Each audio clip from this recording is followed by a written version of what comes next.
Hello, good morning, good afternoon, and good evening to all the participants who have joined us for today from across the globe. I am Premji. Welcome you all on behalf of Ashutosh Financial Services Private Limited for the eighth consecutive season of our NRI Financial Conclave 2024. We are truly grateful to all the non-resident Indians and their relatives joining us today for this exciting and informative session. Your presence and interest in the ever-evolving landscape of financial matters for NRIs is greatly appreciated. This year's conclave, organized by Ashutosh Financial Services Private Limited, promises to provide you with valuable insights into the world of NRI taxation, regulations, and investment opportunities. Today's session will cover three crucial topics.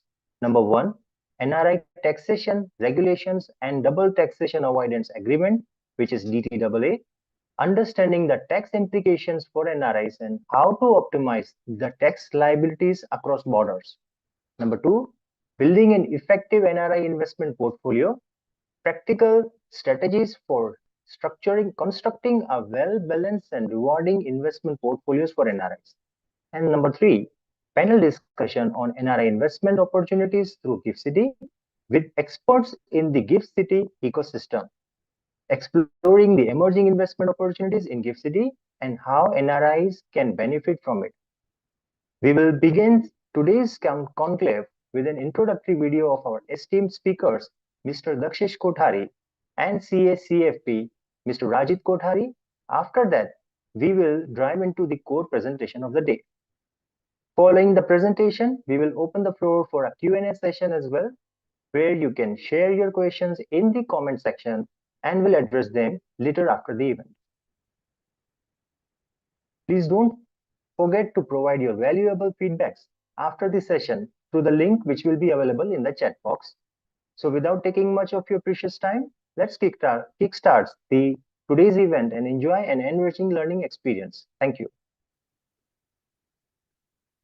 Mr. Daxesh Kothari is a tax and financial consultant and the Managing Director and CEO of Ashutosh Financial Services Private Limited, which is an ISO 9001-2015 certified company with prominent presence in the field of financial services. He specializes in the fields of income tax, FEMA, trust laws, estate planning, and foreign tax compliances. On the financial front, he specializes in investment services and insurance services. He advises companies, trusts, high net worth individuals, and non-resident Indians across the globe on financial and tax and allied laws related matters. He is a trustee of various charitable trusts. He has been involved with a number of social service projects of Rotary Club and is a Paul Harris Fellow of Rotary International. He has been presenting analysis on the Union Budget since last 16 years and also on various subjects of taxation and finance at various forums addressing doctors, businessmen, industrialists, taxation consultants, chartered accountants, company secretaries, NRI and postgraduate students of diverse branches on subjects related to finance, taxation, and estate planning to make our society financially literate. His articles on financial subjects are regularly published in renowned newspapers like the Economic Times, Mint, etc., and also in magazines like Dalal Street.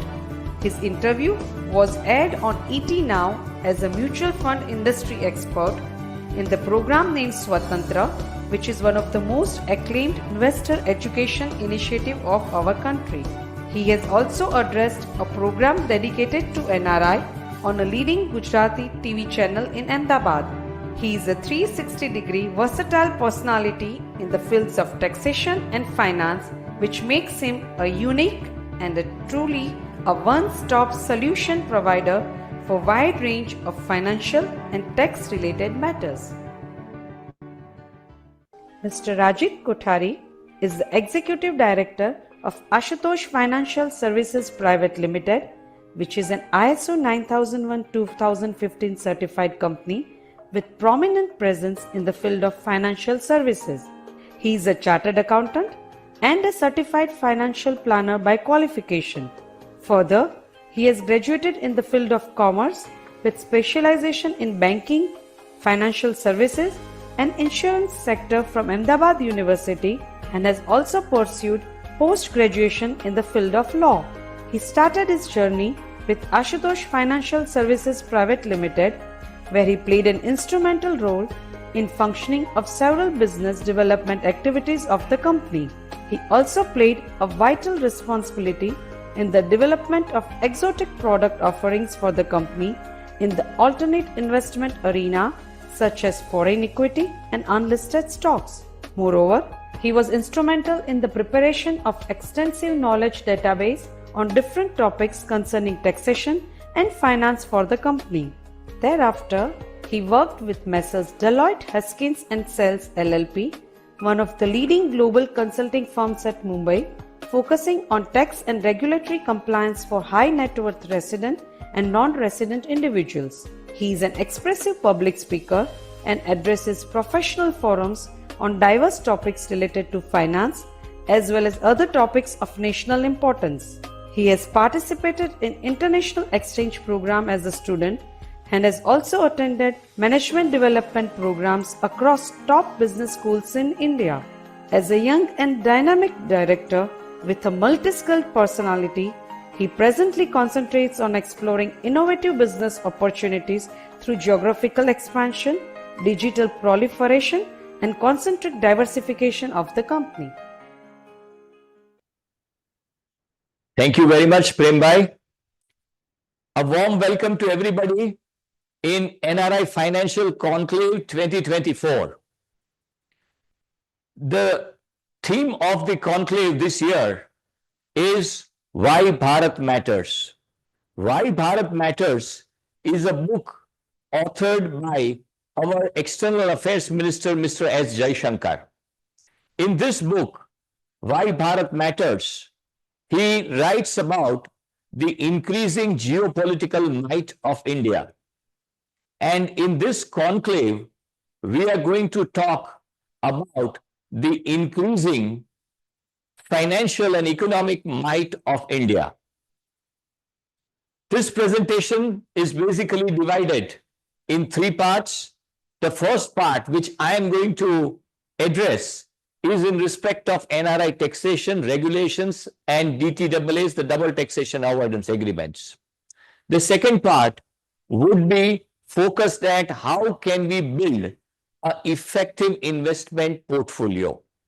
We are using the word effective for the reason that non-residents already have a portfolio which is in India, but we need to make this portfolio effective and relevant in the present times.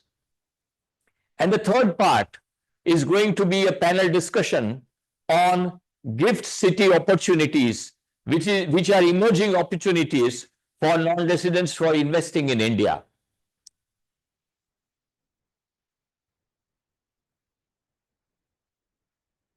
When there is any major meaningful investment or financial exposure that somebody would take in a country, it would be basically on satisfaction of the four pillars, being the banking related regulations. The reason is that all the financial transactions in a country happens through the banking channels. The second is NRI taxation and DTAA. Taxation and the double taxation avoidance agreements in a country play a prominent role in basically understanding and figuring out what would be the tax liability in respect of the investments. The third is the exchange control regulations. In India, the exchange control regulations are governed by the Foreign Exchange Management Act and the notifications issued by the Reserve Bank of India in pursuance to the Foreign Exchange Management Act. And the fourth and one of the important aspect of any investments in a country are the laws relating to succession in that country. Because all the investments and all the financial exposure that one would be having in one's lifetime should get easily passed over to the next generation when the time comes. So these 4 pillars, as I said, are very important for anybody to take any meaningful exposure in a country. So we will discuss all these pillars one by one. The first being the NRI banking related regulations. When it comes to banking related regulations, the first thing which is important and which we have noticed in respect of several non-residents is that they continue holding a resident Indian account in India, the one which they could have opened at the time when they were in India. A non-resident is not allowed to hold any resident Indian accounts, and all the resident Indian accounts should be closed or converted into the NRO accounts. Basically, a non-resident can hold 4 types of accounts. The first being the NRO account, second being the NRI account, fourth being the FCNR deposit account, and the fourth RFC account. RFC account are the resident foreign currency accounts, which are the accounts which can be opened by non-residents who are returning back to India.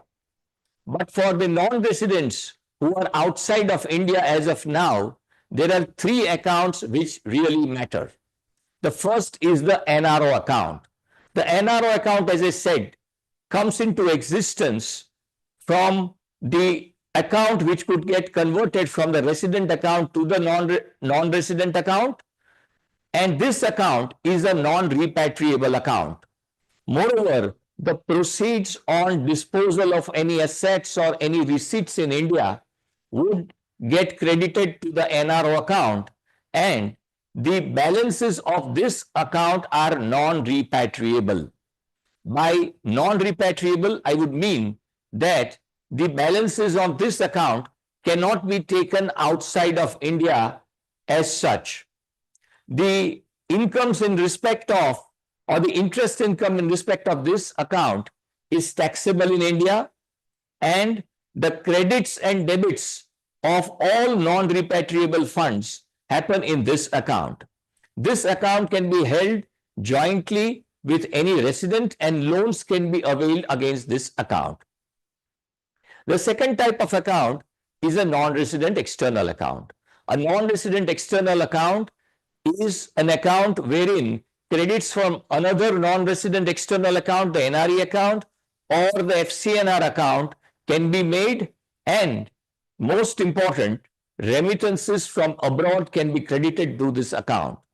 The balances of this account are repatriable in nature, so the monies standing as credit of this in this account can be taken outside of India at any point of time at the wish of the account holder. Even foreign exchange can be credited in this account if the non-resident, while visiting to India, is carrying along with him at the time when he is visiting India. Interest on this account is tax-free, and loans can be availed against this account, and this account can be held jointly with any relative. The third and the very important and a different kind of account is a FCNR deposit account. FCNR accounts are foreign currency non-resident deposit accounts, and these accounts can be held in specified foreign currencies, and they would be term deposits.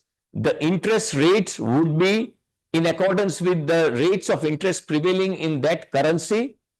So the monies would be lying as deposits, term deposits in India, but denominated and held in foreign currencies.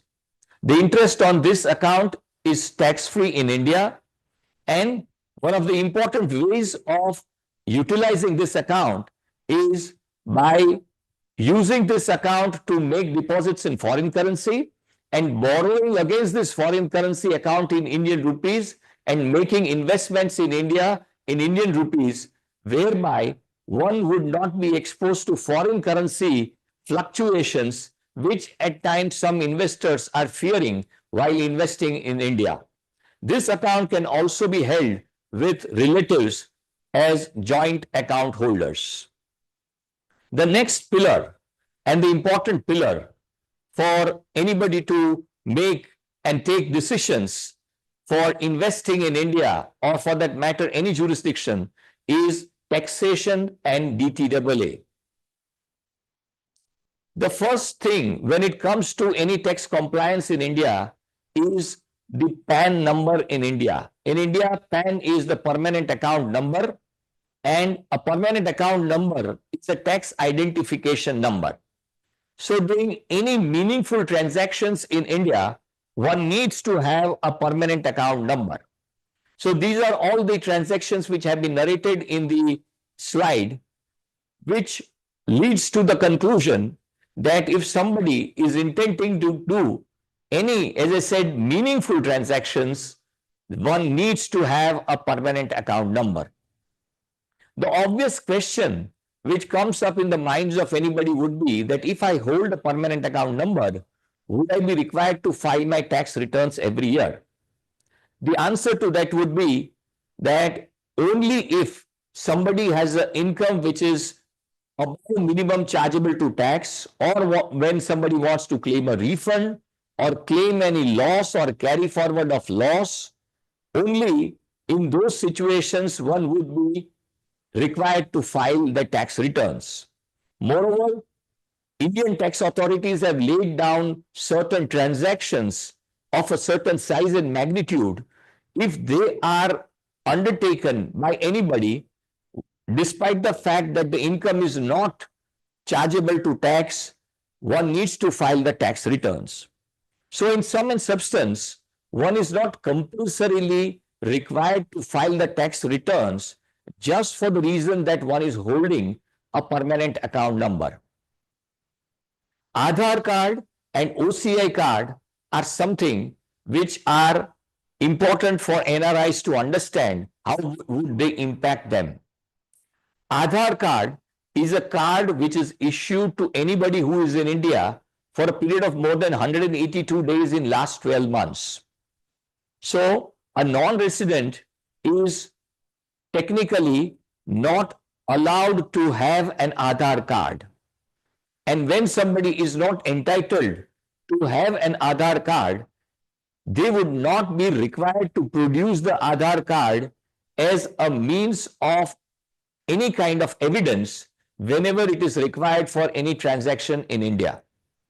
OCI card, which is the Overseas Citizen of India card, is something which is mandatory under the regulations of FEMA for any investment transactions, may it be real estate or any financial assets. There are situations where, as it is required under the Indian Income Tax Act to link the Aadhaar card with the PAN card, which is the permanent account number, and if they are not linked, then the PAN number becomes inoperative. But for non-residents, as I say, as they are not entitled to have an Aadhaar card, the requirement of linking the PAN with the Aadhaar is waived off. And if in case, if somebody faces any difficulty on account of a PAN becoming inoperative for the reason that it is not linked with the Aadhaar card, then there are appropriate ways and means to resolve it. Now, when somebody has any income, and especially the non-residents, when they have income in India, the way it would be taxed is that any income, for that matter, which accrues, arise, or received in India is liable to taxation in India. Now, for any non-resident, there are two tax regimes which operate simultaneously. One is the Indian Income Tax Act, and the another is the double taxation avoidance agreements between two jurisdictions, which is India and the jurisdiction in which the non-resident is a resident of. So when any kind of taxation is to be ascertained, whatever is beneficial to the non-resident can be adopted by the non-resident lawfully. So, if the rates of tax or the way an income is taxed is beneficial under a DTAA, a non-resident can adopt that way of and that rate of payment of tax as it is beneficial to the non-resident. All the incomes on which taxes have been paid in India and compliance has been done in India are technically required to be disclosed and offered to tax in the country of residence. So there is an income in India which is offered to tax either under DTAA or the Indian tax laws, but those incomes are supposed to be offered to tax in the country of residence wherever the non-resident is a tax resident. Under the DTAA, all the taxes which have been paid in respect of the Indian incomes in India are normally set off or given tax credit off when the incomes are offered to tax in the country of residence. So, a non-resident is saved from double taxation in respect of the income. As I said, that all the incomes which are arising in India are supposed to be taxed in India, and they are also supposed to be offered to tax in the country of residence. Now, what happens is that when these incomes which are earned in India and offered to be taxed in a foreign jurisdiction, the accounting years and the currencies between India and the other jurisdiction are naturally different. So how do we mitigate and address this anomaly? For instance, when it comes to the US, India has a financial year starting from 1st of April and ending on 31st of March, while as US has a fiscal year starting from the 1st of January and ending on 31st of December. So all the bank statements and investment statements and income related statements in India have to be on the basis of 1st April to 31st of March, while as compiling the incomes for the US compliance, it has to be from January to December. So all the transactions have to be segregated accordingly and afford to tax in the respective jurisdictions. Moreover, the credit of taxes is also available accordingly. So for the incomes which is in tandem with the financial year and the taxes which are paid in accordance with that income are available for tax credit. So for 1st of January to 31st of March, when the US tax compliance is happening, the year and the filings in India are over. So one is clear as to this is the amount of tax which has been paid on that income. But in respect of income starting from 1st of April to 31st of December, the year in India is still ongoing. In that case, the TDS or the withholding tax or the advance tax which has been paid in respect of that income is something which is available for credit to the non-resident. Moreover, when it is the case of US tax compliance and tax compliance in some other jurisdictions, different types of statements and details are required in respect of the incomes which have been earned in India, which is the details of the incomes in accordance with that currency, and that would be on the basis of the reference rate on the date on which those incomes have been generated, the types of income, the names and addresses of the sources of the income, the TDS or the withholding tax and the advance tax paid on that income, and the final tax liability which is supposed to be taken credit of in the country of residence by the non-resident. Moreover, compliance is also required in the US for the assets held and the investment made and the closing balance of mutual funds which have been invested by the non-resident in India.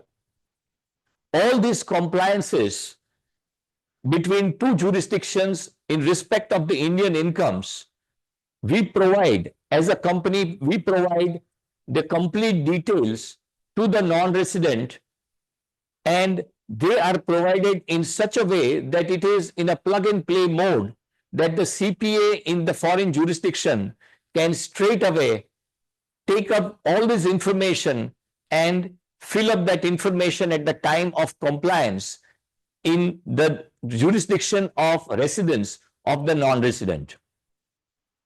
The rates of tax which are there in respect of different kinds of income in India have been mentioned in this slide, which are the rates in respect of dividends, interest, sale of listed shares, sale of unlisted shares, sale of equity-oriented mutual funds, sale of debt-oriented mutual funds, sale of real estate and urban agricultural land. So all these rates are on the basis of whether that asset is a short-term capital asset or a long-term capital asset, and the period which would make that asset as a period of holding, which would make that asset as a long-term asset or a short-term asset. Rural agricultural land which are situated from urban habitations beyond a certain kilometers are not considered as capital assets in India and are completely exempted from tax. Normally, the non-residents who have left India years back, they have an impression that the kind of tax administration in India is quite bureaucratic, and there is a lot of personal interaction and personal follow-up that one needs to do at the time of compliance in respect of their tax affairs. But we would like to point out that in last 4 years, there is a complete overhaul of the entire tax machinery in India. All the tax filings in India are completely e-filings. There is no physical filing in respect of any compliance which is there when it comes to the Indian Income Tax Act. The filings are e-filings, the assessments and the appeals which are in response to these filings are also completely faceless. And all the transactions which are happening in India on the financial front are mapped with permanent account numbers, and this permanent account number, the entire tax administration machinery is fully electronic, and all these transactions get reported one way or another to the Indian tax authorities. As I said, there is no scope for any personal interaction with any tax authorities in India. And this is a landmark change which has happened in India.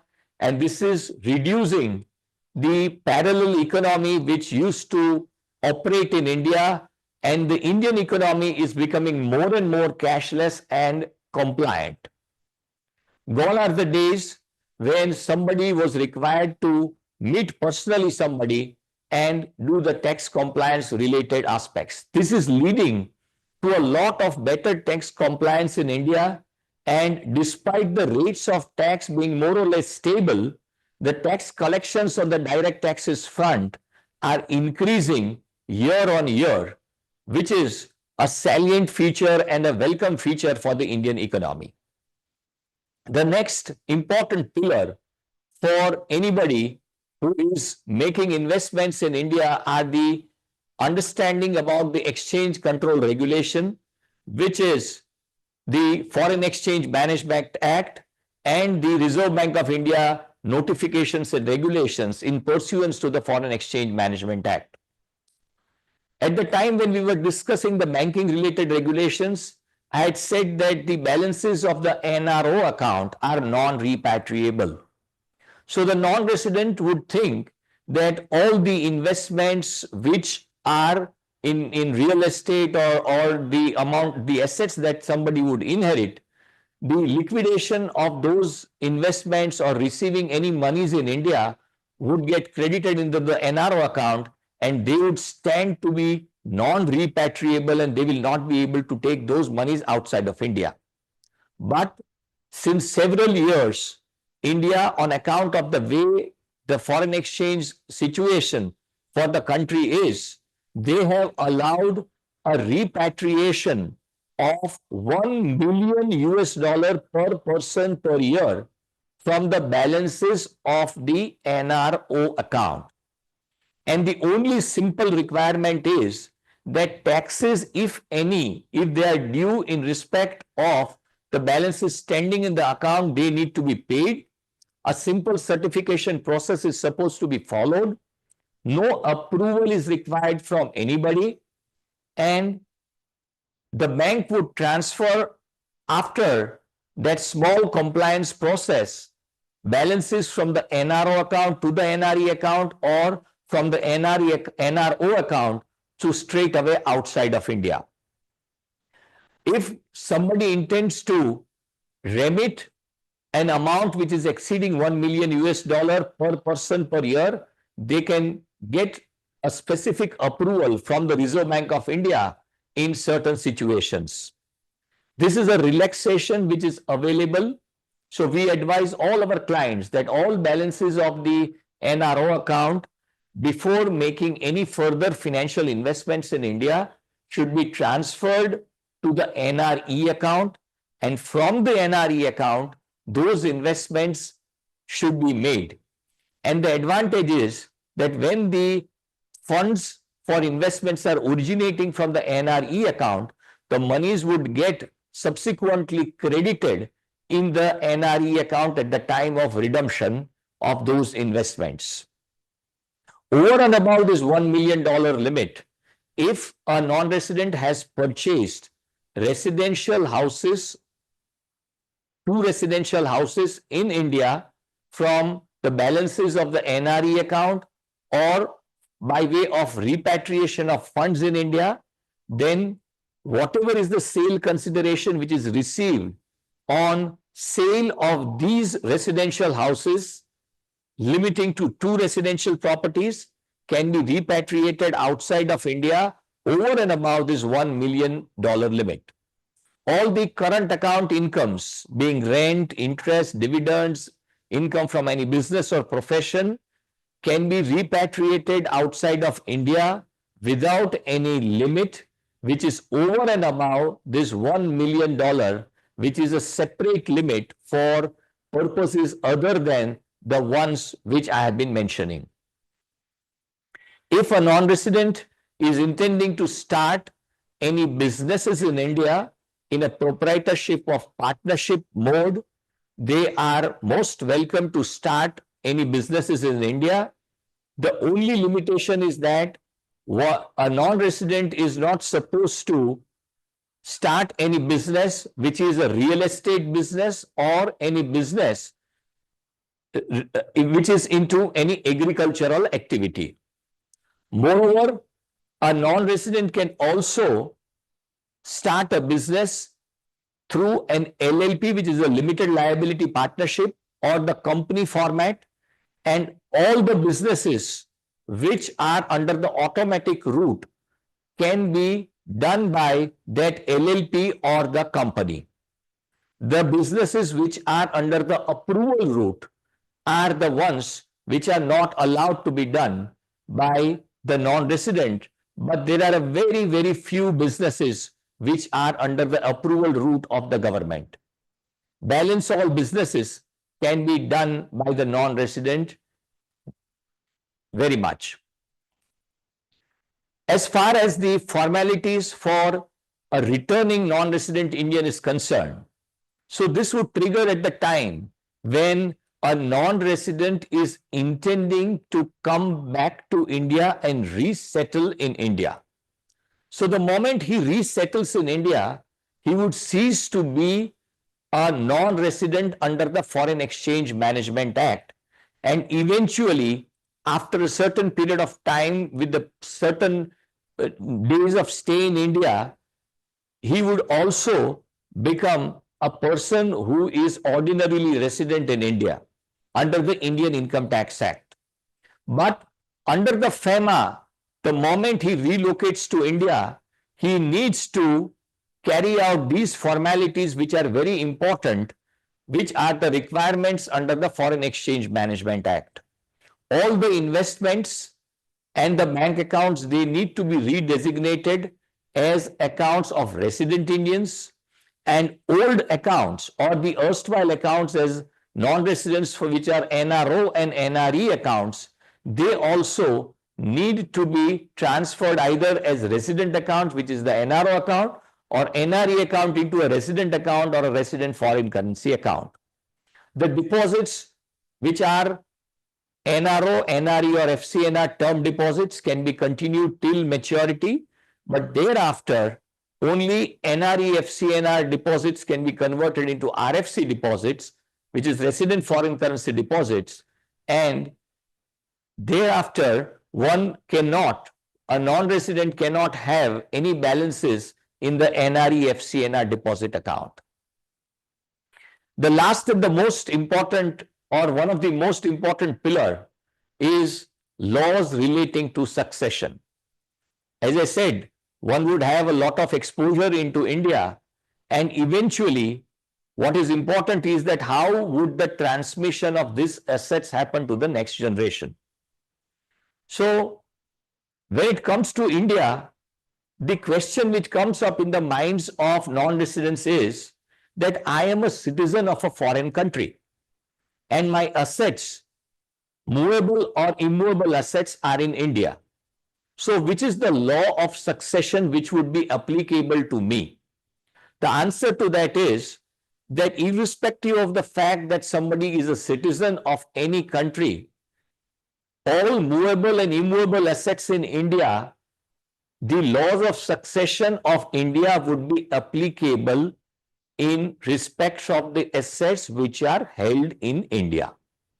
The law of succession in India is quite simple, and if you look at the basic tenet of the law, which has been summarized in this one slide, there could be two types of succession which can take place. One is a testamentary succession, under which the person who is holding the assets dies after executing a valid will. It is governed by the Indian Succession Act. So when somebody has executed a valid will, whosoever are the beneficiaries mentioned under the will are entitled to the property or the estate of the deceased. But when somebody dies without executing a valid will, then it is an intestate succession, and in case of an intestate succession, the laws applicable would be in accordance with the religion of the deceased. So if there is a death of an Hindu, then the Hindu Succession Act would apply, and the Hindu Succession Act lays down the legal heirs who will be entitled to the estate of the deceased. So the laws of succession in India are quite clear and defined.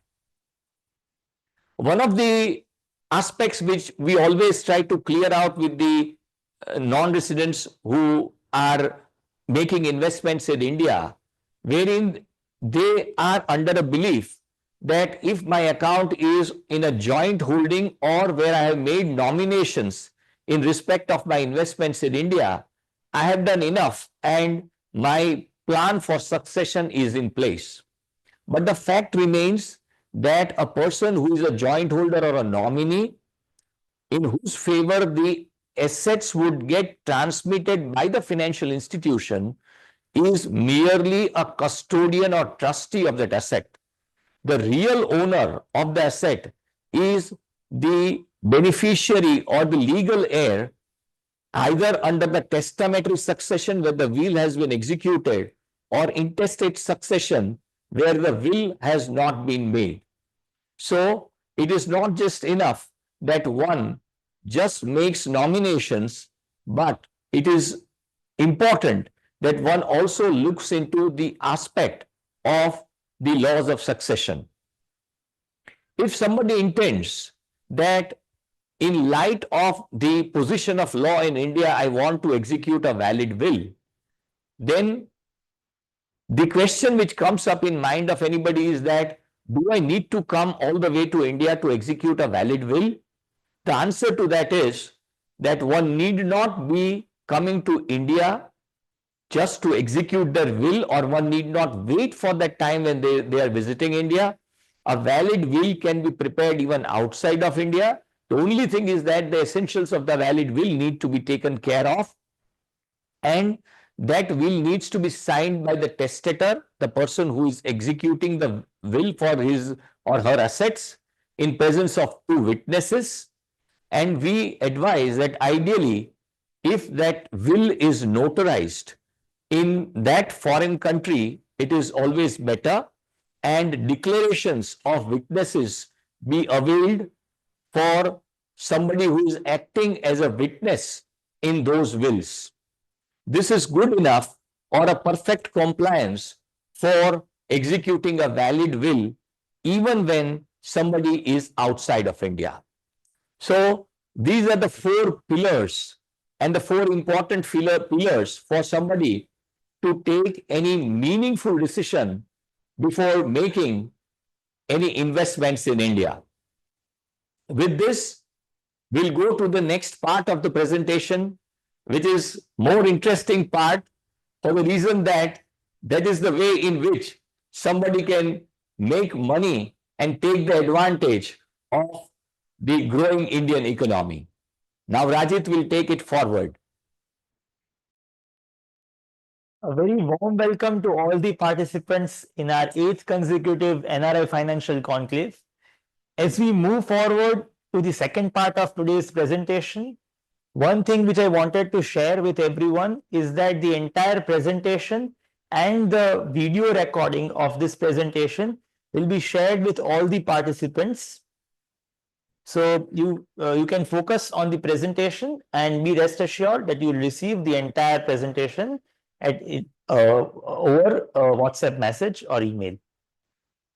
The second part of today's presentation, which is about building an effective NRI investment portfolio, revolves around the resurgent Indian economy and the crux of today's topic, which is why Bharat matters and why should an NRI consider India as a resurgent economy.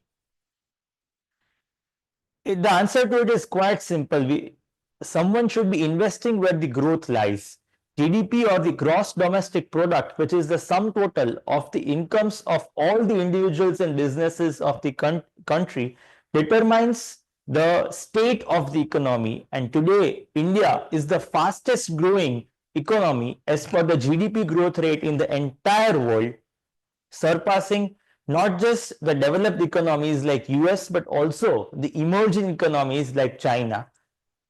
Even though there has been a bit slowdown in this growth rate in the last quarter, the RBI or the Reserve Bank of India has revised the growth estimates at a marginally lower level than what is anticipated, which is about 6.6%, and which is why India has become the fifth largest economy by way of the GDP size.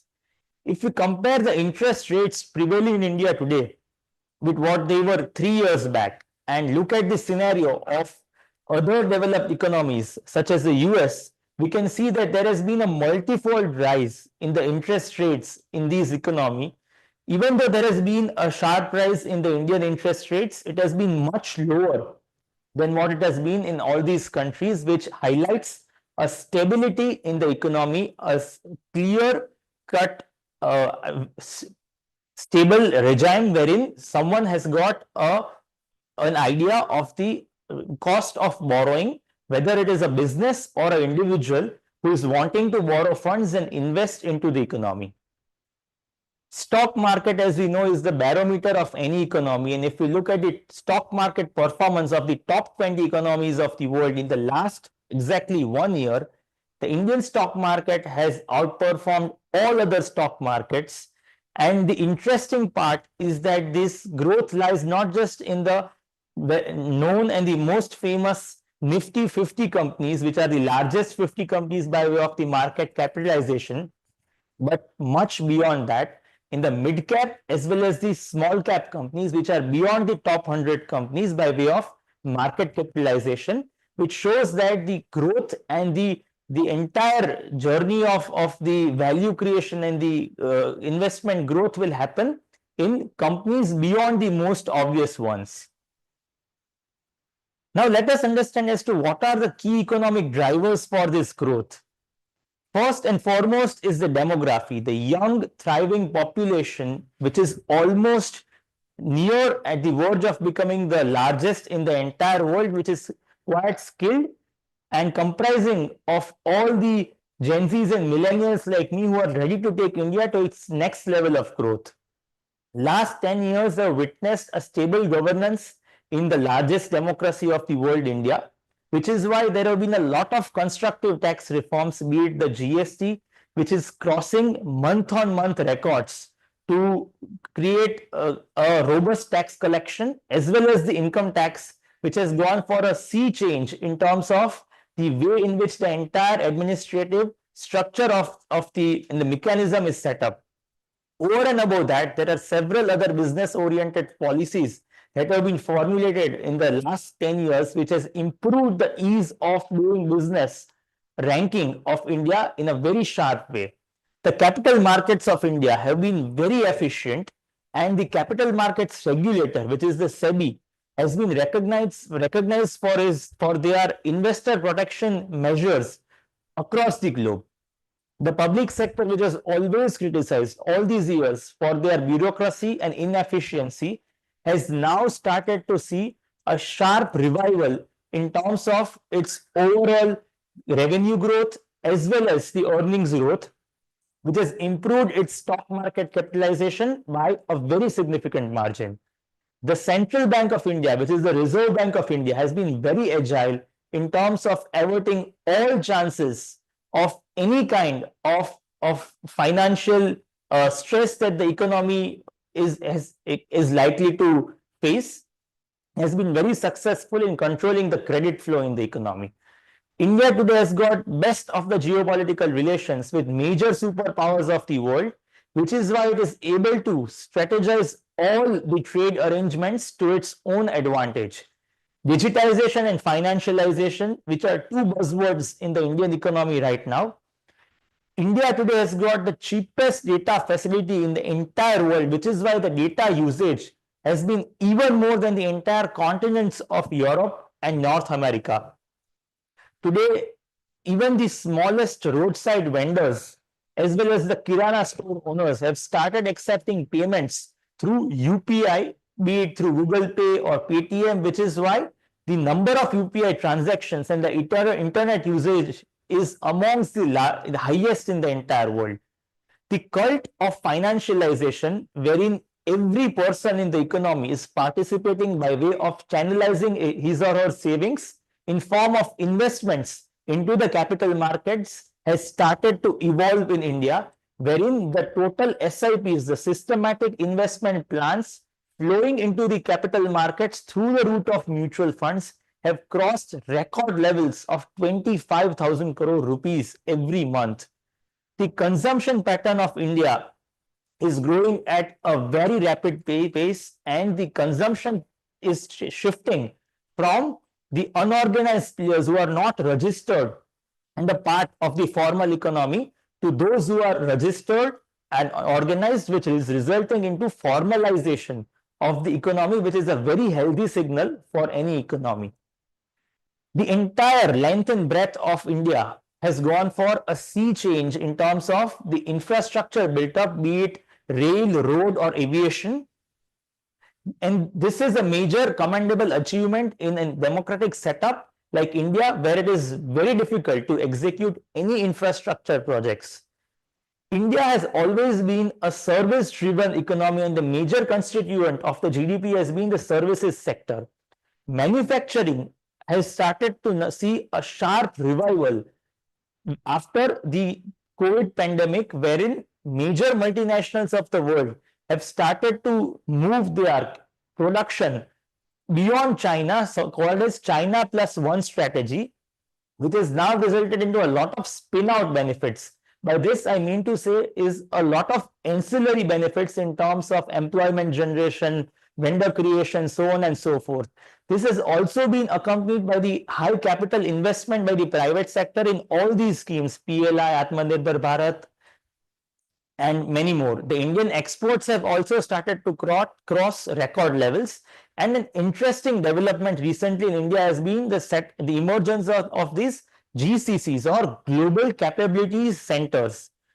The way it works is that it is basically outsourcing all the operational activity for the multinational to that particular entity, that GCC. And India today has got more than 1,600 GCCs of the major multinationals of the world, which is why India is now popularly called as the office of the world, the way China is being called as the factory of the world. How can an NRI make the most of this resurgent economy? The most simplest and the convenient manner of this is by investing into equity mutual funds, which has now been accepted as the most convenient and the popular means of investing into the stock market as a vehicle. The ideal mutual fund portfolio should be based on all these three important parameters, which is the financial profile of that investor, the kind of risk that the investor is willing to take, and ultimately what are the goals for which the investment is being made. The systematic investment plans, or SIPs, have now emerged as a very effective and one of its kind investment vehicle in the entire world, wherein every month a particular amount is invested, so that there is a habit of savings, as well as there is averaging, which happens as a investment into a long term in the equity market for the investor. There are several categories of mutual funds which are mentioned: flexi cap, multi cap, mid cap, small cap, so on and so forth, and an appropriate distribution across all these categories is very important, because each one has an important role to play in the growth of the portfolio. A concentration mix of the different asset management companies or mutual funds is also very important, and these two pillars, or these two parameters for selection of funds, which is quartile performance and benchmark comparison, are also very important.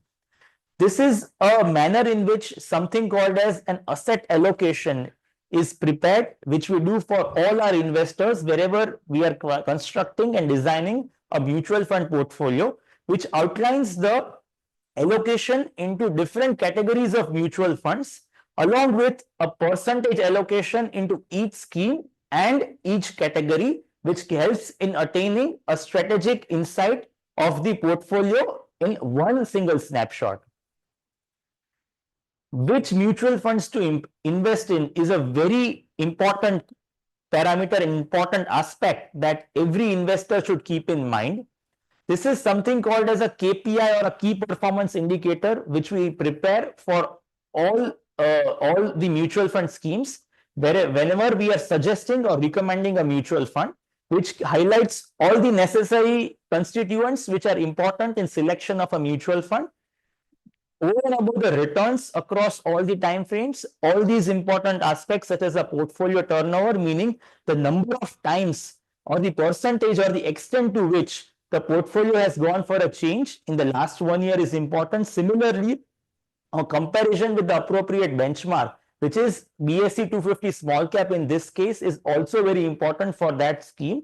And a quartile evaluation, which is dividing the entire basket of mutual funds into 4 different parts, and in terms of the performance ranking, and deciding as to which quartile that particular mutual fund scheme is very important. If the mutual fund scheme is in the first 2 quartile, meaning it is in the top 50% by way of its performance in that particular category.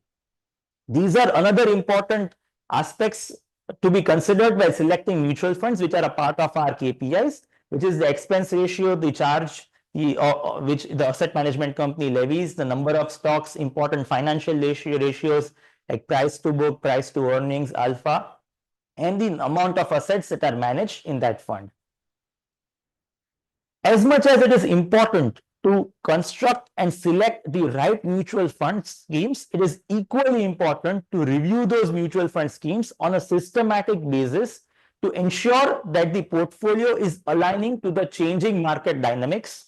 We review every mutual fund portfolio that is managed by us at systematic intervals and suggest appropriate switch, meaning changing schemes in the same asset management company or redeeming from a particular asset management company and investing into another scheme which is performing well, so that the investment is performing well across all different time frames. This is a asset management company mix or a bifurcation which gives the weight to which the amount of portfolio is allocated into the schemes of each particular mutual fund, which helps to decide that there is an appropriate level of bifurcation and the portfolio is not lopsided towards a few mutual funds, neither is too scattered and diversified across a lot of them. Not many NRIs are aware that under the double taxation avoidance agreement, there is this important benefit that they can take if they are residents of all these countries, which is the African countries, Middle East countries, or the Southeast Asian countries. The way it works is that if there are investments which are sold in India into mutual funds, equity or non-equity, by tax residents of all these different countries, NRIs, then there is a Form 10F which is to be submitted to the income tax department, and a certificate of tax residence has to be obtained from that particular respective country. This can be submitted to the respective asset management company well in advance, so that there is no TDS that is done on those investments, and if at all there is done, then refund can be claimed by filing a tax return in appropriate format. We help all our clients do this if they are belonging to these particular countries and are able to procure a certificate of tax residence. Another means of investing into the listed space through professional management is portfolio management services, wherein there is a diversified portfolio of equity shares, and the strategy, meaning the kind of stocks which the investor wants to invest in, is the prerogative of the investor. Just as we have got different kinds of schemes like multi-cap, small cap, mid-cap in a mutual fund, there are different strategies in a PMS which the investor can select depending upon the financial profile, and the demat account is opened in the name of that particular investor, and the stocks are also held under the ownership of that person. The way it differs from a mutual fund is that there are limited regulatory restrictions in a PMS as compared to a mutual fund. To give you an example, mutual funds have got something called as a sector specific cap or a stock specific cap, meaning the mutual fund cannot hold beyond a certain level in a particular stock or a sector, while there are lesser number of such restrictions in a PMS. So the portfolio can be much more concentrated, in which the fund manager has got the maximum conviction of generating a great return across time frame. And the other difference is that when there are inflows and outflows of other investors into the mutual fund pool, it impacts all the investors because it is a consolidated fund. While in case of a PMS, since it is a separate demat account, the inflows and outflows of other investors does not impact that individual portfolio. The minimum ticket size as per PMS as at present is 50 lakhs of rupees as per the regulatory requirements. This is a means in which we select a PMS through the KPIs, wherein the portfolio evaluation is done according to all the measures and the parameters that are discussed, including the returns, the top holdings in terms of the sectors, as well as the stocks, comparison with the benchmark, and the composition across different categories, which is large, mid, small, to give a few instances.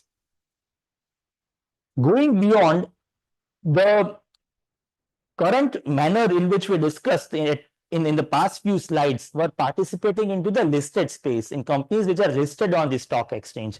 Now I would like to discuss opportunities which are not listed, which are unlisted and are yet to tap the capital markets. What is the rationale of investing into unlisted shares? It's quite simple: to catch them young and to take advantage of being the early mover. Because when these companies go for something called as the IPO, initial public offering, there is a lot of demand from not just the retail investors like us, but also the institutional investors, which takes the price of the stock to the next level, resulting into something called as multi-bagger return, which is 3x, 5x, 7x, so on and so forth kind of a return.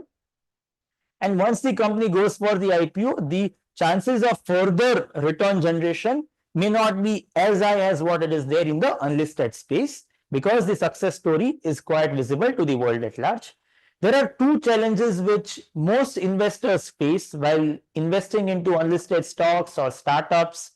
Number one is that identifying such companies or startups, because it requires a lot of information and not much of it is available in the public domain in terms of its financial performance, track record, the business model, the future projections, and also what price or valuation at which these stocks should be purchased, because that is a tricky aspect, and a lot of the startups are loss making and may be growing in terms of revenue, but it's difficult to compare with the comparable peers. The answer to this is by investing through alternative investment funds, wherein there is a bouquet of unlisted stocks, which could be startups, mid-stage companies, as well as matured companies, through which these AIFs invest into. And this is backed by experienced fund managers who have that kind of a bandwidth of identifying and selecting the right stocks at the right valuation as per the globally accepted principles of valuation, to ensure that there is a healthy return which is generated across different times. And these institutions or this fund managers are backed by asset management companies which are quite reputed and which manage significant sums of money. The minimum ticket size as per the present regulation is 1 crore rupees to invest into such AIFs, and the investment period could be 5 years, which can be extended up to 7 years.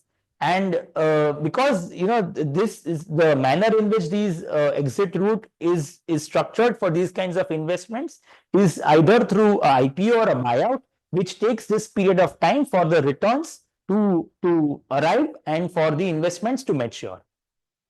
I would like to discuss a success story of an unlisted stock that is still available for investment, which is NSE of India Limited.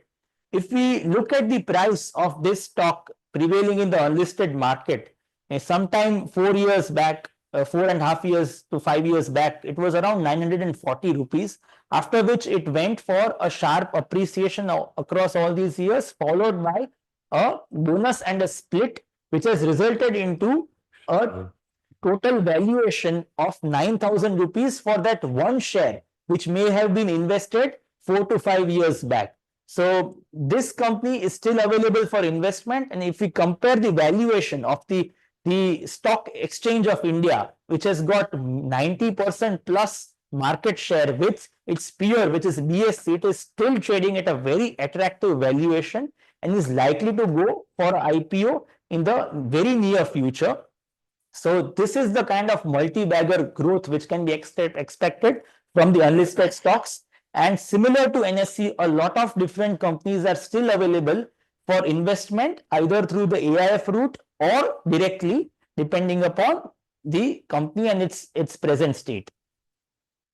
Fixed income is another popular means by which any investor can invest in the India growth story, in which there are very structured guaranteed plans, guaranteed income plans or pension plans, in which there is an investment which has to be done in a single or certain number of installments, and the maturity is then calibrated or pre-decided depending upon the requirements and the future financial plans of that particular investor. The entire RRR, IRR, or the return, in simple words, from this exercise could be 6% plus. But the idea is that this return is guaranteed for very long tenures, as long as 20 to 25 years. So come what may be the state of the Indian economy, stock market, or the interest rates at that point of time, the investor is guaranteed this amount of money, so that the financial goal, whatever it could be at that point of time, is extremely safe, and there is no chance of that going haywire at any time, at any cost. There is also a life insurance cover which is extended in these kinds of plans over and above the investment component. And as far as the pension income is concerned, for NRIs belonging to all these countries where there is a benefit in the mutual fund gains, there is similar kind of a benefit also for the pension incomes which are tax free, and under the DTAA the NRI can avail benefit of it. Many NRIs frequently visit India to take benefit of the advanced Indian medical infrastructure that has come up and developed in the last few years. If this is the case, then having a health insurance in India is utmost advisable to take benefit of all these medical treatments at a very reasonable cost. And a lot of reputed health insurance companies are now started offering health insurance to NRIs in India. This can also extend to the physical assets that are held by NRI in India, which could be real estate, properties, or vehicles, and they can also be covered. And all these transactions of the health and general insurance for the NRI are routed through the NRO bank account. Many NRIs have a dream of retiring and spending the golden phase of their life in India. It is amazing to have this kind of dream, but it should also be accompanied by a sound financial plan, wherein this retirement planning can be done either through the fixed income strategy, wherein there is a guaranteed plan which can be structured, and the return is as per the retirement planning, along with flexibility, whatever it could be. And this is for very long tenure. So someone who is in their 30s can also plan their retirement right from today, because these are guaranteed for a very long tenure.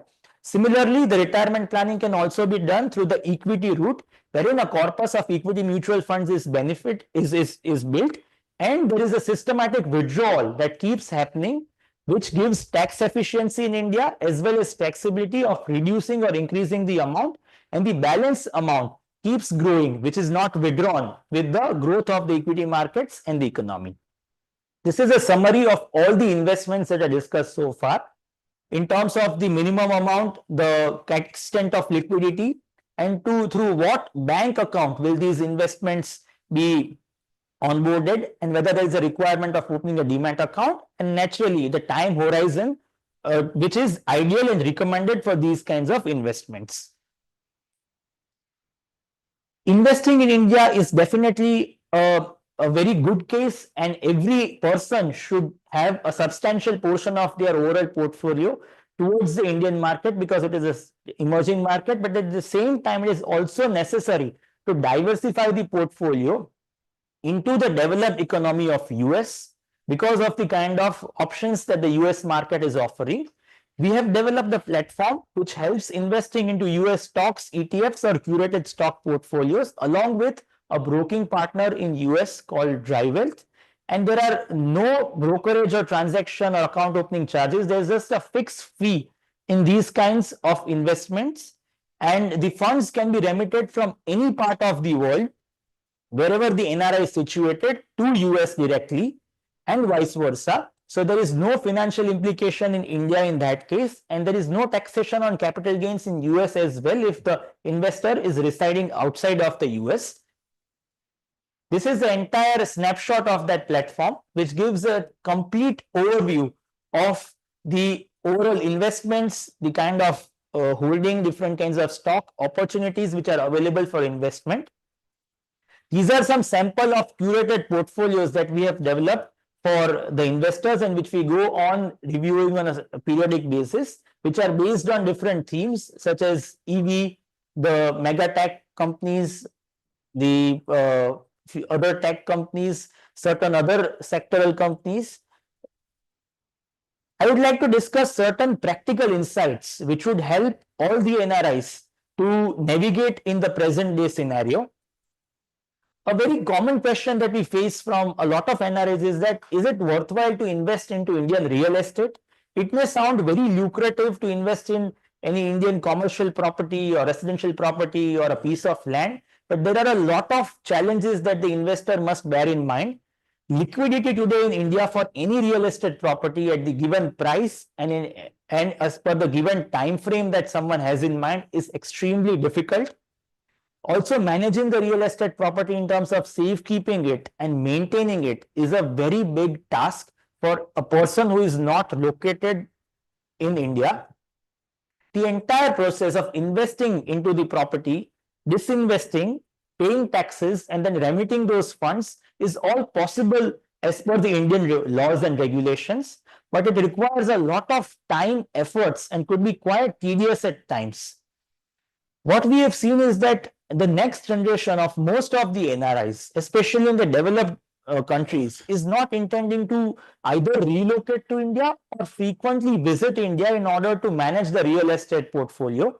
So it may not be a good idea to leave these investments into real estate to the next generation for them to manage and clear out the affairs.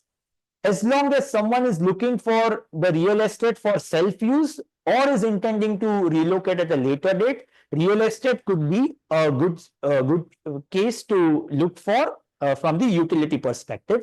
Otherwise, purely from the investment perspective, financial assets are much more convenient, transparent, and easy to use these days, and also offer a very good amount of appreciation as compared to the real estate. Depreciation of currency is another important aspect which a lot of NRIs are concerned about. If we look at the rate of depreciation in the last 10 years of the INR vis-a-vis the USD, it has been about 3 to 3.17% if we annualize that and determine the compounded rate of depreciation. A lot of NRIs that we interact with have got this misconception that the rate of depreciation is much higher than that. If we compare this rate of depreciation with the kind of returns that have been generated in the last 10 years in any well-managed equity portfolio that we have been looking at, it is much more than this, to the extent that this depreciation percentage may seem to be quite small considering the rate of growth. If we were to anticipate the rate of depreciation in the coming times, then we must understand the depreciation of currency is on account of the demand and supply of one currency vis-a-vis the other currency, which is INR vis-a-vis USD in our case. There has been a lot of structured foreign flows into the Indian market through FDIs by way of the Apples and Teslas of the world, setting up their manufacturing as well as infrastructure capabilities in India, as well as the FII investments into India, which is why a lot of fund flows are beginning in India, and which is the reason why we can anticipate that the depreciation in the coming times may be there, but would be lesser than what it has been in the past few years. Moving to an interesting development that has happened in India in the recent times is emergence of this GIFT City.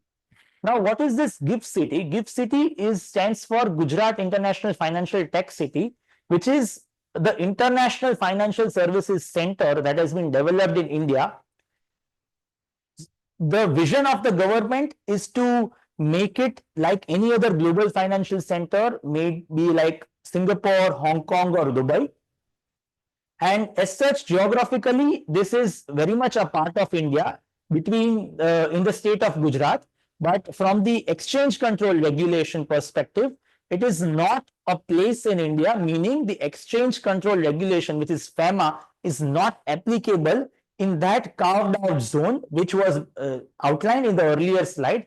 However, the income tax law as well as the other laws are prevailing with the kind of benefits that are there in the respective laws. There is one unified regulator to which all the powers of the GIFT City have been subsumed, which is the IFSCA. So all other financial regulators which are there in India, SEBI, RBI, IRDA, PFRDA, all these powers are given to this one authority so that there is an efficient movement of regulation and a speed at which the operations are executed. Now, how can an NRI make the most of this GIFT City ecosystem?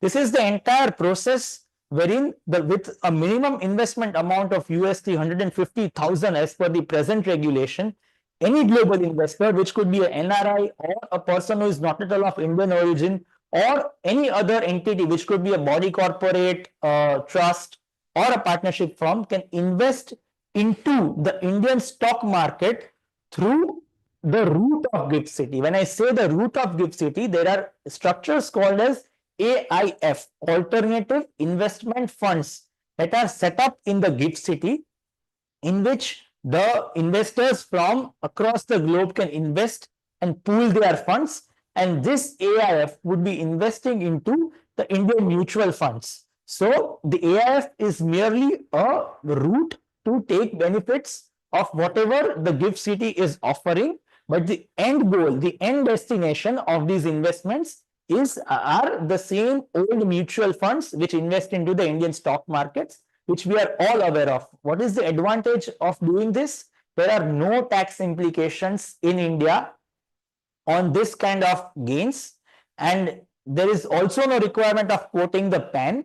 So there is no requirement of filing income tax return or entering into tax assessments at all.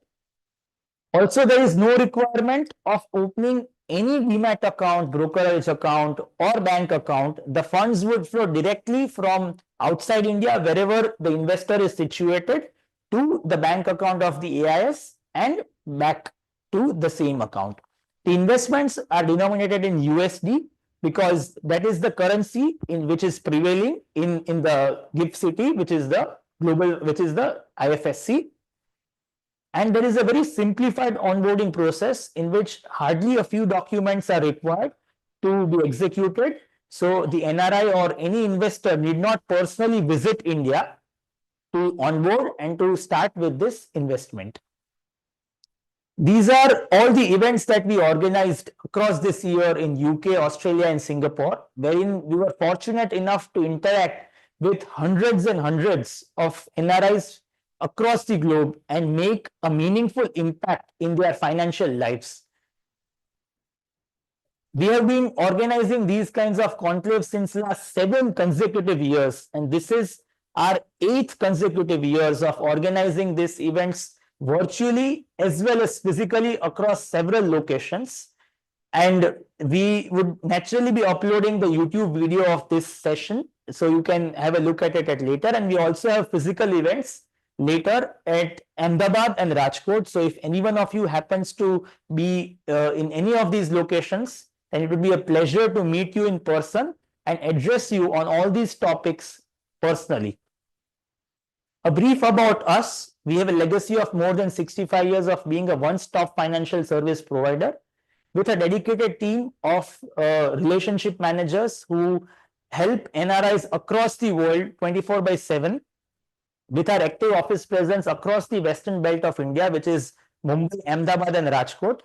We manage close to more than 900 crore rupees, predominantly in the Indian market as well as the global markets, for about more than 5,000 clients from more than 22 countries of the world, which is all possible with our team, extensive team of more than 65 people and representatives even outside India who support us in making all this thing happen. How does our professional service mechanism work? We provide all these services to explain you further. All kinds of investment options in India, may it be mutual funds, PMS, AIFs, is something which we provide complete advisory. Along with that, Indian income tax compliances, which starts from a PAN card to income tax returns, assessments, everything, all the income tax compliances as well as advisory is something which we provide, and we also help in accounting for the clients wherever it is required. Indian estate planning in terms of will preparation and private family trust is also our forte. We are insurance brokers, so we deal in all kinds of life, health, and general insurance offerings that are there in India. We support NRIs in reporting in their home jurisdiction by way of international tax compliance support, wherein all the Indian incomes and assets are reported in a manner which is reflecting in their currency, respective currency as per their tax year, in the manner in which it is required to be reported in that particular tax jurisdiction, along with claiming the benefits which are laid in the DTAA, the treaty with that country. We also support for advisory for financial regulations, which could be repatriation of funds, gifting funds to residents, NRIs, loans, whatsoever, and any coordination that may be required with any Indian bank is something that we would be happy to help. What would be the advantage from the standpoint of an NRI? It is a single point of contact for anything and everything that an NRI can think as far as Indian financial affairs. In other words, we are a family office for any NRI in India. There is a single point of contact of a relationship manager who is as such backed by an entire team of specialists who have got expertise in various financial domains. And this is all possible because the entire financial data is available with us. So it becomes very convenient for us to give strategic financial insights, and also in terms of compliance that would. Hello, everybody, once again, and a warm welcome to the esteemed panelists in the panel discussion on the emerging opportunity, and a very important emerging opportunity for the non-residents, being the investments in India through the GIFT City route. Today, we have with us the esteemed panelists. First panelist is Mr. Sudhir. He is the principal officer and head of Aditya Birla Sun Life Asset Management Company in the GIFT City IFSC branch. So he is a person who is in charge of the Aditya Birla Asset Management Company, all the GIFT City related aspects, and we are really fortunate to have him with us. He is a person who have a lot of experience and understanding of the financial markets, and has been quite deep-rooted in the financial services industry. The next panelist is Mr. Shobhit Mehta. Mr. Shobhit Mehta is the Assistant Vice President, Business Development Strategy, NRI Investment Managers, India Private Limited. So he is in charge of the business development strategy of NRI Asset Management Company, and a person who understands the GIFT City route and the GIFT City investment opportunities in very much in depth. So we are fortunate to have both of these esteemed panelists with us today in the panel. Thank you, sir. Thank you for the warm introduction. We are happy and we are very thankful to Ashutosh Financial Services Private Limited. It's a very, rigorous, effort from your side for all the investors, especially for, an ecosystem, which is GIFT City, which is a very new ecosystem. And it's one of the first, India's first financial hub. And most importantly for the NRIs, it's sort of a platform from where they can get exposure to Indian equities as well as global equities. So nice of you, Mr. Shobhit, and I really thank both of you that on a weekend you have made yourself available amidst the weekend, the way the things are.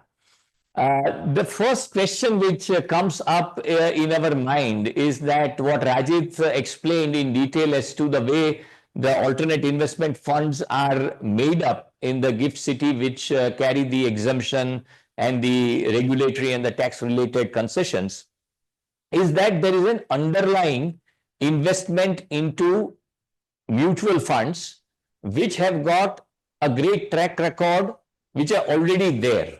So the comfort with the investor is that the AIF through the GIFT City route, which is being offered by both of your esteemed asset management companies, you are basically wrapping the compliance and the regulatory thing through the the AIF route of the mutual fund, which is already existent, has got a track record which is in public domain. So the question which I wanted to ask to both of you, first to Mr. Sudhir and then to Mr. Shobhit, is that would there be any difference in the rate of return which would be delivered by the mutual fund which could be subscribed by somebody in India, and the one which is subscribed through the AIF route through the GIFT City. So would there be any difference in the rate of return or the return generated by both these kinds of investment routes? Thank you, Daxesh ji and Rajit, for introducing us to the elite investors, and also for giving us an opportunity to share our understanding on this. There is not much different. There is no difference which we see, which is a very sizable or a remarkable difference between the expenses of both the funds. The fund which we launched in GIFT City or passively, that means, or that entire funds would be invested into our mutual fund scheme in India. So the mutual fund, there also that we have, that there is a two plans, that's a regular plan and a direct plan. So the investments which are made in GIFT City are invested into the direct plan which has been there, or the NAV in GIFT City, in the mutual fund scheme in India. So hence the expenses of the underlying fund are very, very nominal and less, and then we will charge a small amount of fund management fees here in GIFT City. And then there is an operating expenses which would be an additional expenses which will be charged. So when we look at, there are indirectly that the investor would be paying three types of expenses. One is the fund management fees in GIFT City. Then there is an operating expenses which is about 20 basis points, because since it is a fixed amount, as the size of the fund keeps growing, the percentage of expenses keeps coming down. So the operating expenses is one, and then there is an underlying fund or the mutual funds direct plan expenses. So when all put together, if you see, the total expenditures would be maybe in the range of about 2.25%. So whereas even in the India mutual funds, so the total average expenditures would be about 1.75 to 2%. So when you look at that, what in the mutual funds you pay, and here it's a very small difference which will be there. And for the investor who, instead of investing in a mutual fund scheme, there directly or coming through this GIFT City route, there are the small difference in the fund management fees would impact their performance, and then there would be the currency fluctuations is what the second impact. Other than that, there would not be any, when you look at a point to point returns, there should not be any difference which would happen for any investors during their entire investment period with these funds. And actually, in fact, it provides, as Mr. Rajit has already explained, it provides more convenience in terms of taxation. It provides an investment opportunity for many investors who doesn't have PAN, or who, and foreign nationals and other people, to easily, without much of compliance or without much of any inconveniences, to invest in India market through this route. Right. Thank you, Mr. Sudhir, for a very clear-cut, explanation as to how it is going to work. And what I understand from what you said, that basically there is going to be a very, very marginal difference between the returns which could be delivered by the fund as such when subscribed through the, as I would say, the mainland India route, or through the GIFT City route. So, and the GIFT City, as you rightly said, and what we have been talking about, that has got its own inherent advantages. Now, I would like Mr. Shobhit to throw some light on this aspect, please.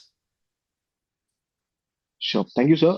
And very, in a very short and crisp way, my colleague, Mr. Sudhir, highlighted the very, very important side of having investments in GIFT City, where the underlying in which you will be investing, as Sudhir also rightly mentioned, doesn't have much of a cost difference if you directly are investing into Indian mutual funds. Vis-a-vis, I can only see some sort of positive sides if you are investing through GIFT City. One, of course, is the taxation, where, if you are investing into a fund of fund structures, which is mostly the fund of fund structures available in GIFT City. Most of the funds or avenues to invest available right now are all fund of fund structures. So you get better sort of structures, you get new structures where in Indian mutual funds you don't get those options. For instance, our fund which is there in Gift City, have 5 mutual fund underlying with market cap exposure, including large, mid, and small cap, and some sectoral allocation like manufacturing and consumption. So this sort of a thematic plus market cap exposure fund of fund structures are not available in Indian mutual funds. So ideally, if I have to put it in a simple way, you're investing in a fund of fund having underlying of 5 mutual funds, which is a unique combination, and you're paying just for a new mutual fund NFO offer.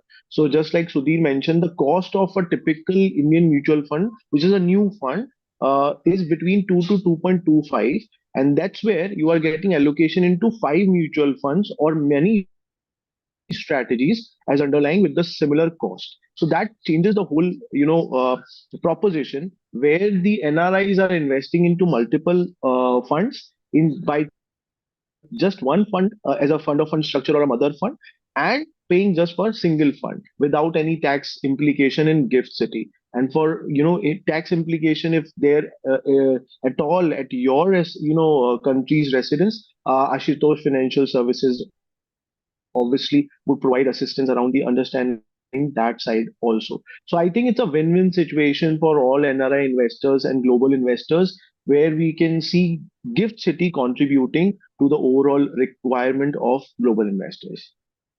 Fantastic, Mr. Shobit. So you are basically offering something which is not just an underlying mutual fund, but much beyond it, wherein you are offering a basket of mutual funds which would be actively managed, and that would be a part of the AIF. So I have taken an exposure in the mainland into some mutual funds, and the advantage when going through the AIF route, through the Gift City route, would be that I would be also getting the advantage of active management of the equity funds, which would be as a basket, which would be offered by your asset management company. So that is still an advantage which somebody has got over and above the returns on equity which can be generated by the funds. The another question which comes up in my mind is, obviously that yes, the Gift City is in a nascent stage, now picking up very well, very fast, day in, day out. There are new things and new developments coming up. But to both of you, I would like to ask as to what are the new kind of products which we could see in the times to come. I would request Mr. Shobit to respond to this question, and then I would request Mr. Sudhir to follow that.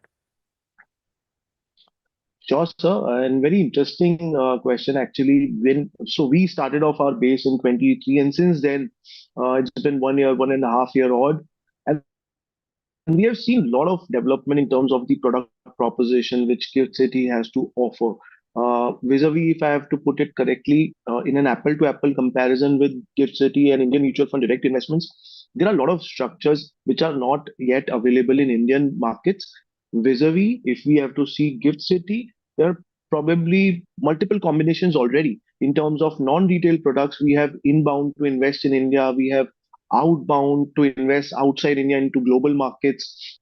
There also, as an underlying, we have mutual funds as underlying products, getting invested into, and we also have direct equity. We have private equity. So I think a lot of product combinations are there and yet to come. There are a lot of retail products which are getting filed, and that's where the minimum ticket size to invest through Gift City will also go down drastically in the coming months to go.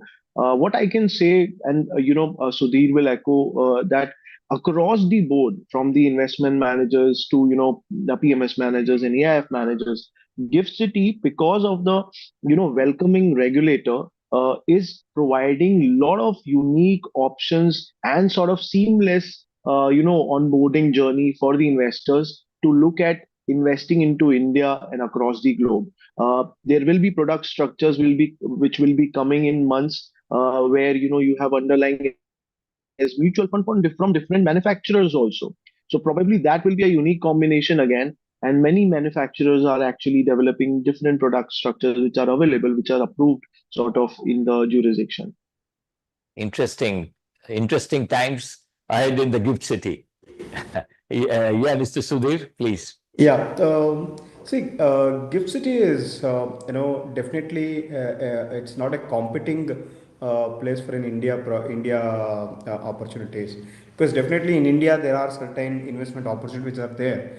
But whereas if you see that in a global market, there's a very varied investment opportunities are available in a different combinations with a lots of investment opportunities which you can do. Leveraged products are available. Then you have mix of listed equity and unlisted equities. That's a private equity. Both can be clubbed into one funds. So there are many variants of investment avenues available. So when you're looking at the products available in Gift City for you, it is not just that your access to mutual funds through this Gift City route or stocks to the Gift City route. It is you will. I think the entire global markets or global investment opportunities, including India, will be available through this route. So you can, as you have that relationship with Ashutosh Financial Services kind of advisors who has been advising you and servicing you for decades together. The similar relationship will continue for you to look at not just India as an investment opportunity. They will bring that entire global investment opportunities for you and manage, add value to your portfolios, add value to your investments by bringing in new opportunities. So in Gift City, it is not just India products we are doing. We can also do. We also have launched the global investment opportunities for where NRIs and resident Indians can invest, which include like investing in emerging markets, not just India. India is also one among the emerging market like that, but there are many emerging markets. So you can go and invest across the emerging markets. You can go and buy blue chip companies across the globe through this Gift City route. So we have launched some schemes like that. Then there is another thing which is going to come up in the future is that the retail scheme. One, we have also spoken about the AF kind of structures. The going forward, we will see that some of us will be, or all of us will also be launching a retail scheme kind of a thing, which is similar to that of the mutual fund. So that may make you the probably if you want to invest every month some $10,000 or $20,000 or something, it provides you an investment opportunity. So the retail scheme also will get started. As of now, there is no retail schemes, but going probably next 3 months, 6 months or so, you will see some retail schemes also will be launched. And again, that will also be not just into an India. Again, you will have both India as well as a global investment opportunities which are provided to you to invest at a much lower ticket size than what we are doing. So I think it's going to be in very big, exciting times ahead. Lots of investment opportunities would be there. I think you should stay connected with the Ashutosh Financial Services, Mr. Rajit and Mr. Daxesh for continuous updates on I think on the new products which are going to be brought by us. And yes, I think we will see that India is I think is already competing with some of the leading other global financial services, global financial service centers. I think in that directions definitely we will see more and more new products which will be brought to you from here. Thank you. Of what I am hearing from both of you, it's just exciting times ahead. We would now be thinking, acting, and we'll be having products and everything, which would be absolutely global in nature, not just limited to India. And Gift City is going to act as a springboard for all these products and all these activities which would be happening very much in India. So it's really very pleasing for hearing all these things. Now I think what we'll do is that we'll open the house for any questions, and I will request Mr. Prem to coordinate if there are any questions in the chat box, or if somebody has done some raise of hands, then we can take up those questions. Yes, thank you, sir. So participants are requested, if they wish to have live interaction with today's speaker as well as the Gift City representative, then they can raise their hand, and even though they can write us on the chat box, we'll pick up the questions. So one was the question was there by Mr. Doshi. It was with regards to the investment offering, and so which has already been covered in the discussion by the experts. So I think we can wait for a few seconds and before we move further. So I think, sir, we can conclude with the meeting. for Yeah. this, as I think this is the repeat session. So most of the questions we had in the morning session. So right on this, it is just an brush up for the session, and it was like very crisp and clear.